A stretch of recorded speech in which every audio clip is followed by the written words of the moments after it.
La arquitectura es mi vida.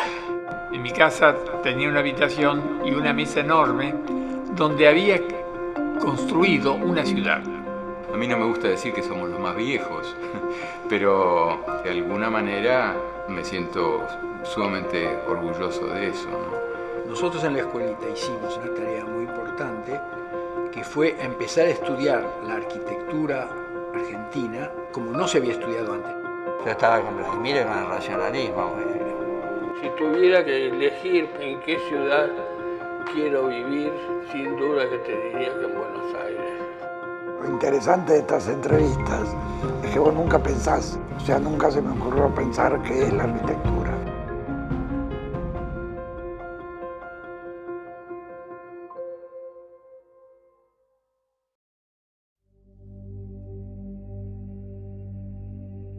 Llegué a Buenos Aires de Rumania, no sabía castellano, papá me compró un gran delantal blanco con un moño y me metió en primer grado de una escuela Domingo Faustino Sarmiento, donde en un año hice primero, segundo, tercero y cuarto, y al final me actualicé, empecé a hablar castellano. Un día papá enchufó la radio y salieron músicas y yo descubrí que eran tangos y que esos tangos tenían un idioma especial muy interesante y me puse a cantarlos. Lo quiero contar porque en mi casa se hablaba un castellano torcido, derivado del ruso, del yiddish y cosas por el estilo, de diversos idiomas que papá sabía. Y yo quería hablar como hablaban las personas que vivían en este país. Me costó mucho, aprendí a cantar los tangos y sobre esa base estudié y terminé la primaria, después de lo cual mi mamá se vino a Buenos Aires y me inscribió en el Liceo Nacional número 1 de Señoritas en la calle Santa Fe. Éramos muy pobres todavía. Mamá se volvió a casar con un señor vienés que trajo al matrimonio 3 hijos huérfanos cuya madre había sido llevada a un campo de concentración de Colonia y ahí se nos formó una nueva familia. Quiero remarcar que yo tengo 2 familias. La primera, mi padre con sus hijos de su primer matrimonio, que yo por muchos años no supe que no eran hijos de mi mamá, porque eran chiquitos y en casa se hablaba todo mamá, mamá y papá, papá.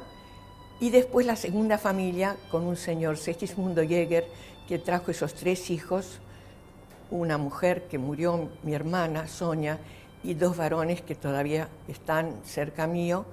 Y en esa forma yo me crié totalmente protegida por esas familias y en 2 casas distintas, pero aprendí a desdeñar todos los recuerdos infaustos de mi infancia y de mi emigración.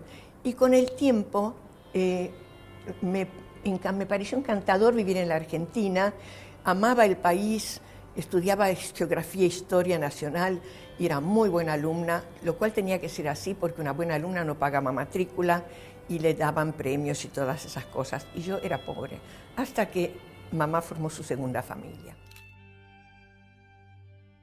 Todos querían que yo fuera dentista porque era una buena profesión para una mujer, pero yo vi muchos ingenieros, primos hermanos que estaban en la Autokrause y yo les dibujaba los planitos y yo dije, no, yo voy a ser arquitecta. ¿Por qué voy a ser arquitecta? No sabía lo que era, pero sabía de que existía esa profesión. Y fui arquitecta. Todo el mundo sabe que las mujeres arquitectas contamos todo lo que nos pasó para poder estudiar arquitectura, si formamos una familia y todo lo demás, más lo difícil que era que una arquitecta fuera aceptada en la sociedad igual que un varón, pero yo no me daba cuenta de nada. He vivido toda una vida hasta hoy, que tengo 90, recordando solo las partes buenas de todo lo que me iba sucediendo. Yo me casé a los 19, tuve un hijo a los 20, en primer año de la facultad me casé, en el cuarto tuve otro hijo, no me di cuenta para nada del fenómeno que era para los profesores ver una mujer embarazada, pocas mujeres estábamos en la facultad, que no era facultad. Nuestra facultad era la Escuela de Arquitectura de la Facultad de Ciencias Exactas, Físicas y Naturales de la Universidad de Buenos Aires y estábamos en la calle Perú 96, con una confitería que era el Querandí, donde yo, que era una pobre flaca, después de tanto embarazo, parte de los partos, más las lactancias, las láminas que eran en tableros enormes y todo eso, estaba siempre desnutrida e hipoglucémica, por lo cual en el Querandí los compañeros que venían me veían tomar enormes vasos de chocolatada, con enormes sándwiches de jamón crudo y queso, y con una copita de gin para levantar el ánimo de ese cansancio que tuve durante toda la carrera. Sin embargo, me fue bien en la carrera. Un par de años antes de recibirme, empecé a hacer la primera casa. Un par de años antes de recibirme, empecé a hacer la primera casa, porque yo, ignorante de mi situación, charlaba con la gente. Iba con mi marido y con mis 2 niños a la pileta de natación del Gimnasia Esgrima, y ahí el grupo de extranjeros me saludó, me preguntó qué hacía, todo el mundo se sorprendió de que yo tenía niños y estaba en la facultad y todo eso. Y yo, que era realmente inocente de mi situación, le decía, sí, es muy lindo eso, porque hay que hacer casas y todo lo demás. Y un señor me dijo, pero yo tengo una señora que ningún arquitecto la satisfizo. Y yo compré un terreno en Acasuso porque tengo 2 niñas pequeñas y yo quiero que se críen en un jardín, porque yo soy vienés y vivimos en el centro y no tenemos jardín. Y entonces yo le dije, te hago un croquisito porque yo la conozco a tu mujer, viene a nadar esta pileta con las niñas y yo sé lo que ella necesita, porque le duele la espalda y porque vive con sus padres y todo eso. Y le hice un croquis. Semana siguiente el señor vino y dijo, mi señora quiere que este arquitecto le haga la casa. Y yo le dije, pero no es un arquitecto, es un estudiante de arquitectura. Y ella dijo, no me importa nada, quiero que me haga la casa. Sí, pero ¿sabes cuál estudiante es? Es esa señora que viene con 2 niños a la pileta, que a vos no te gusta mucho, que es rumana, extraña.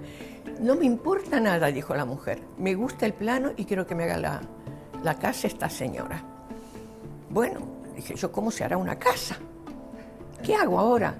Me fui a la municipalidad de San Isidro, que es donde pertenecía el terreno, me presenté ahí y le pregunté a los hombres del mostrador, ¿cómo se hace? Y me dijeron, mire, ¿usted es arquitecta? No, estoy en 4º año.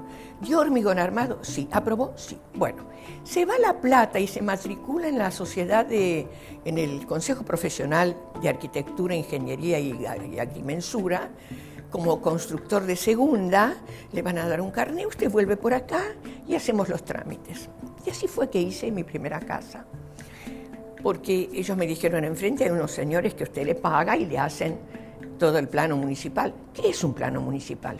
Bueno, le damos un modelito, usted lo dibuja, y yo hice ese plano municipal, se aprobó, y yo hice la casa muerta de miedo.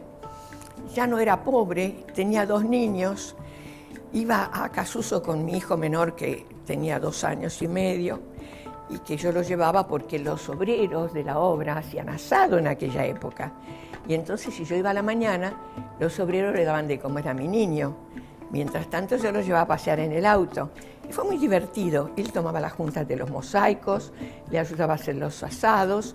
La casa quedó muy buena, los clientes me pagaron muy bien. Algunos colegas, alumnos, compañeros míos, hicieron la decoración de interiores, que era lo que tratábamos de hacer en esa época. Y bueno, así fue que yo empecé a trabajar. Después hice una casa en Don Torcuato para nosotros, porque hice cola en el banco hipotecario para que me dieran un crédito para una casa, una primera casa propia, sobre la base del sueldo de mi marido, que era especialista en seguros de accidentes y qué sé yo. Y esas 2 casas causaron gran sensación entre la gente conocida, que me empezó a tratar de encargar cosas. Yo nací y fui atrevida durante toda mi vida. Así que llegué a hacer 400.000 metros cuadrados de obra y en el interín me recibí de arquitecta. Enseguida entré al curso de planificación urbana y regional porque había que hacer posgrados. Mis hijos, cuando yo me recibí, me traje uno de cada mano, se iban a la escuela. Cuando hice el curso de planificación ya iban a la escuela secundaria y uno entró a la facultad. Y yo me presenté para una beca en Holanda de planificación en el Bouwcentrum de Rotterdam, donde estuve casi 1 año. Cuando volví tenía un estudio andando con un socio arquitecto, Domingo Raffo, que trabajaba con Mario Roberto Álvarez también, y ahí desarrollamos un estudio de arquitectura bastante importante en la calle Lavalle y Libertad, y después en la calle 25 de Mayo, un estudio que crecía y crecía, con obras Miramar primero, Mar del Plata después, terminando con las de Mar del Plata. Y en el interín, cuando volví de Holanda, el arquitecto Lossi, que era director del plan regulador y que había tenido la beca en Holanda también, me dijo, mirá, yo no sé nada de planificación, ¿por qué no venís a darme una mano? Porque la tenemos a Odilia Suárez, a Itala Fulvia Vila, a Washington Rodríguez y a Eduardo Sarrail, que están haciendo cosas para el plan regulador, y necesito a alguien que me organice el plan regulador y que vea cómo lo organizamos, porque nos mudan del Mercado del Plata, del cual nos echan, a un edificio, a una casa privada de Hipólito Yrigoyen. Ahí fue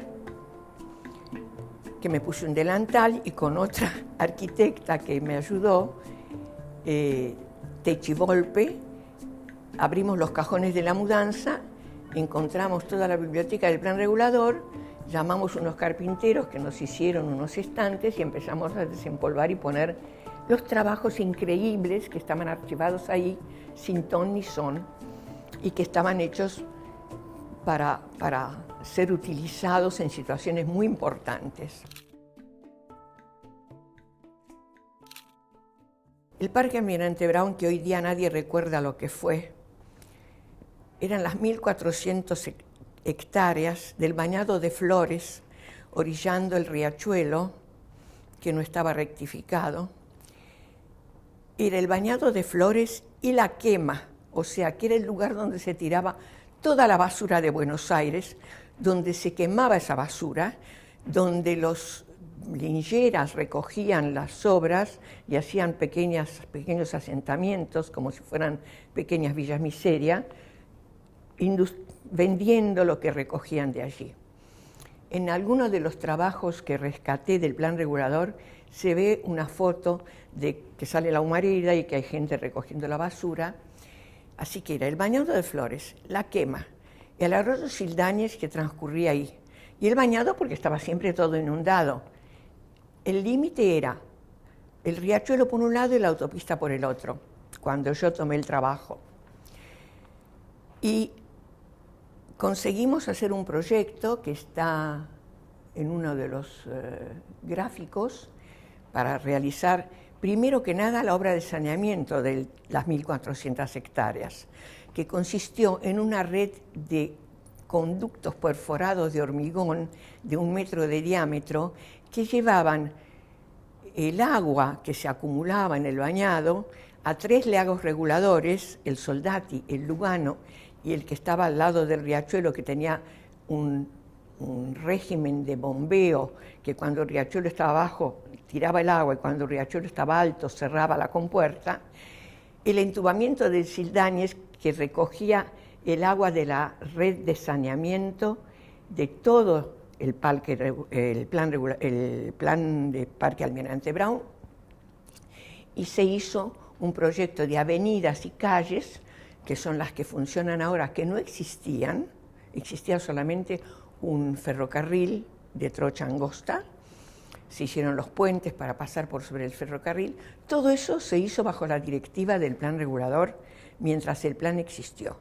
Después todo el mundo se olvidó que eso era el plan regulador del Parque Almirante Brown, se olvidó del plan de etapas que estaba ya programado por los planificadores para repetir cada 2 años la actualización del plano piloto, y cayó en manos de los siguientes gobiernos municipales, que cada uno encontró en ese enorme lugar urbanizado, seco, lleno de autopistas y de lagos reguladores y de todo, algo para realizar.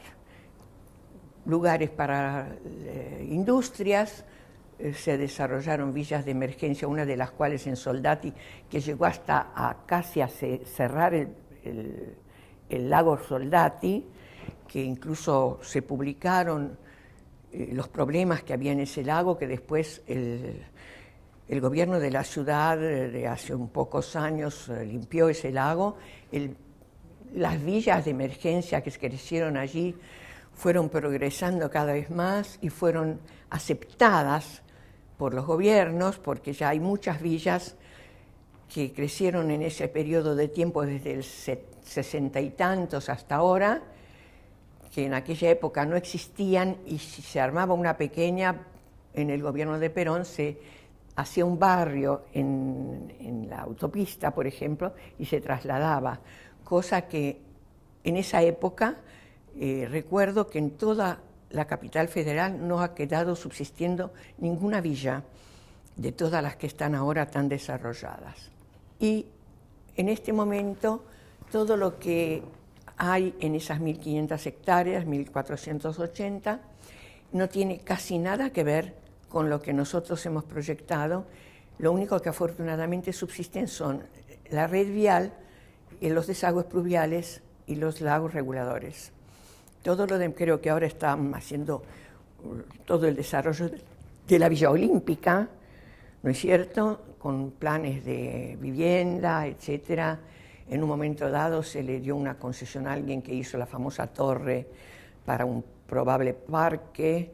Nosotros habíamos proyectado un parque zoofito geográfico para trasladar las especies mayores del zoológico. Todos esos proyectos se ignoraron, pero están escritos y dibujados en los pocos elementos que yo rescaté, que quedaron en mi casa, aunque no eran míos y no están firmados por mí. Lo único que acredita que yo realicé esos trabajos fueron cuando se cerró el plan regulador, 3 certificados del director, que era el arquitecto Lossi, donde describe cuáles eran los trabajos que yo había hecho durante la vida de esos pocos años en el plan regulador.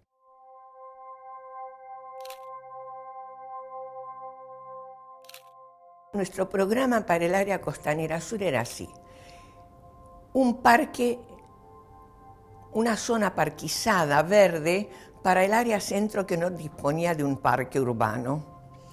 En ese parque teníamos que localizar un área de desarrollo urbano cruzando frente al Correo Central con un puente y haciendo una parte sobrelevada en el Puerto Madero, donde se ponían en la parte sobrelevada un área para ministerios, tribunales y otras instituciones que estaban buscando una buena ubicación para salir de donde estaban.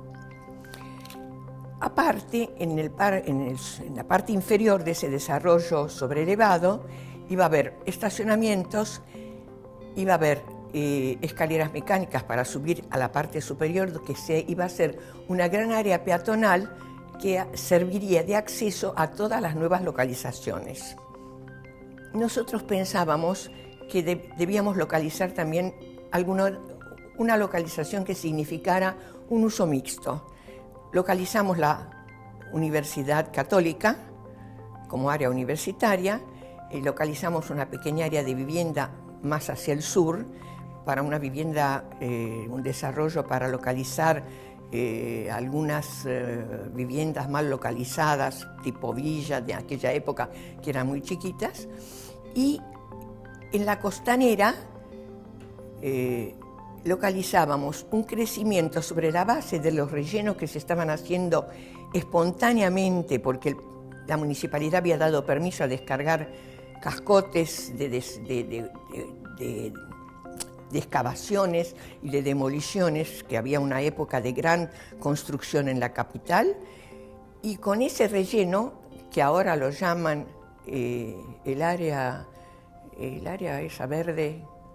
En fin, pasó el tiempo y eso se interrumpió y se llenó de vegetación traída por el río, y a alguien se le ocurrió de que eso era una especie de desarrollo natural, como si Dios hubiera creado esa área y la hubiera llenado de vegetación que trajo el río y de pajaritos y animalitos y todo eso.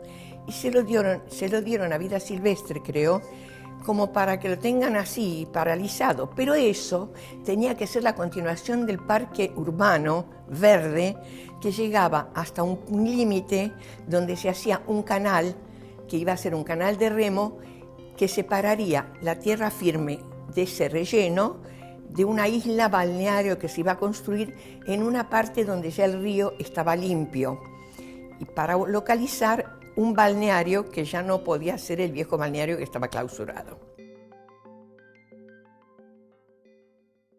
Los parques industriales no se desarrollaron mucho, más que en una provincia argentina que es San Luis, donde sus gobernantes usaron toda la literatura que yo traje de los parques industriales de Holanda, hicieron esos parques industriales y provocaron un gran desarrollo industrial y regional en San Luis. Yo fui a mirarlo y me quedé horrorizada de ver que el resto de la República Argentina no había usado esos programas. La clave de esos programas era la legislación de esos parques industriales.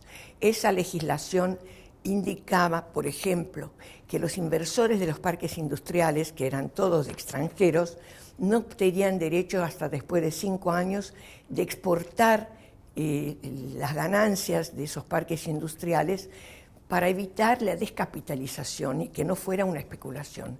Porque la Argentina les daba el terreno, la luz, el gas y la legislación, pero ellos tenían que dar vivienda para los obreros, mantener el capital durante 5 años para estimular el crecimiento de las áreas en la provincia que adoptara esos desarrollos.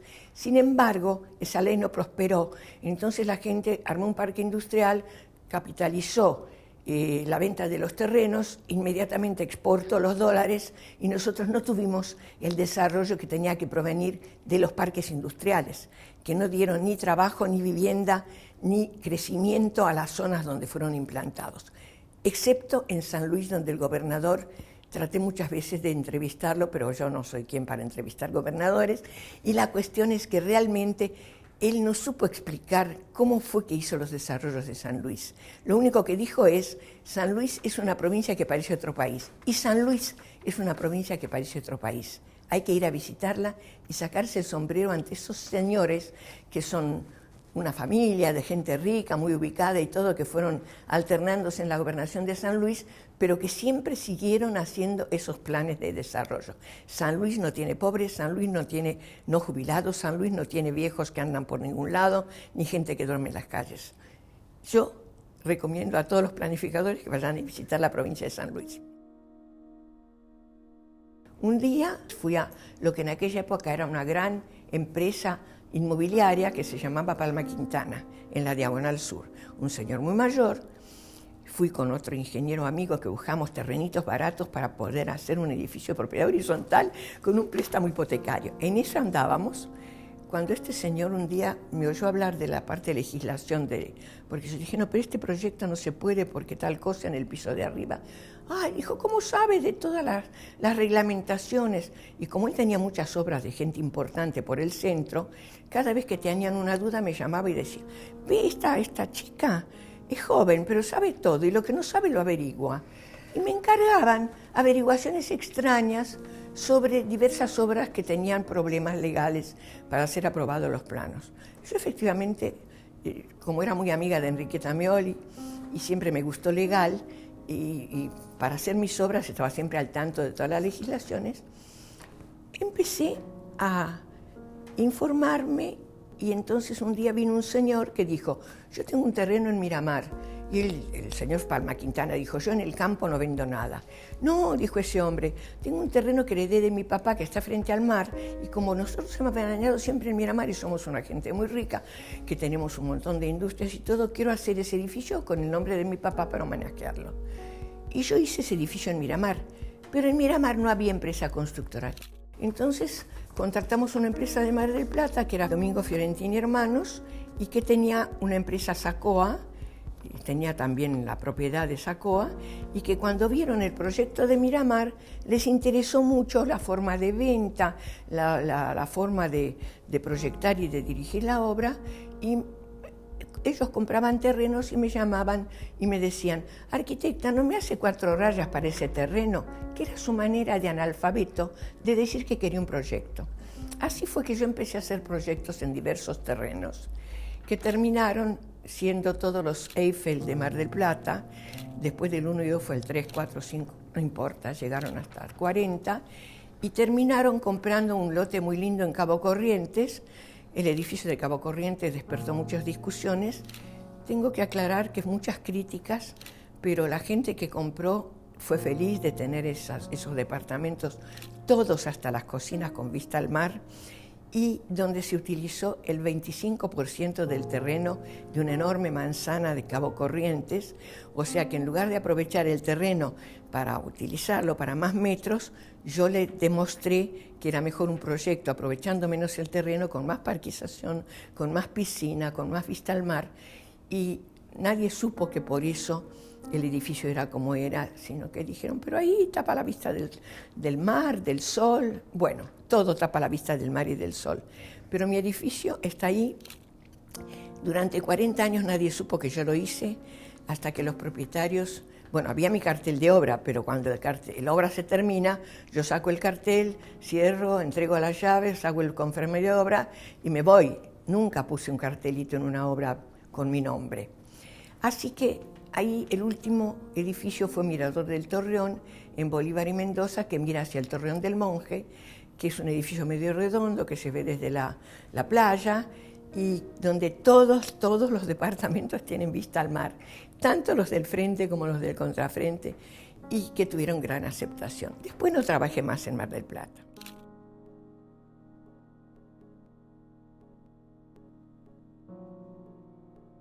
Bueno, el arquitecto Eduardo Muniz, junto conmigo y después yo me retiré con otros grupos, fueron los responsables de todo lo que se hizo en materia de legislación para edificios de tercera edad, que ahora tienen que estar de acuerdo con todas esas legislaciones.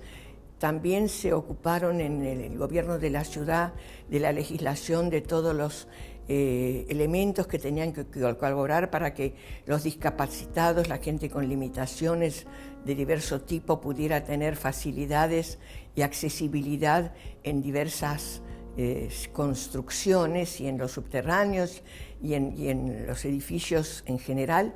Y todo lo que se ve ahora que se legisló en base a esos grupos que se interesaron por el tema y que durante 20, 30 años, ya ni me acuerdo cuántos, fueron los alumnos que ahora son profesores en universidades como la Maimónides, como ISALUD, que dan cursos especializados para gente de tercera edad en diversas materias que ahora se desarrollan para facilitar la sobrevida de personas adultas mayores con diversas problemáticas y diversos obstáculos.